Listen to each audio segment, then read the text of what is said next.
Piper! Uy! Kita mo nga sino yung nasa pinto. Saan? Yung door. Edison! Uy! Son? Tingnan mo, sino yung nasa pinto? Aga-aga naman ang bibuisit eh.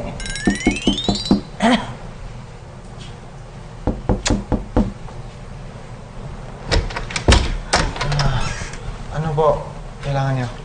I'm sorry, but you need to vacate this room. Huy! Ano ba? Excuse me, naka-reserve kami dito ng 1 week. I just read sa newspaper ang ginawa ng pamilya ninyo kay Mrs. Rita Billion. He's a valued patron of this hotel, kaya hindi ako pwede ma-associate sa inyo. Mali naman yata yun. Paying customers kami. Teka muna.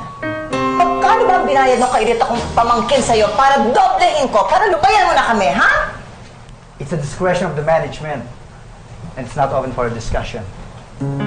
Escort nyo na sila palabas. What? Huy! Sandali It lang. cannot be. This cannot be. No. Hindi mo kami pwedeng anong escort palabas. Huwag niyo i-mistreat ang mga anak ko, ha? Huwag niyo kami don't mishandle us, please. Get away from us, ha? Wala kayong pakialam ko. Nandito kami. Magkano ka mababayaran? Kita ko si Deborah Bill.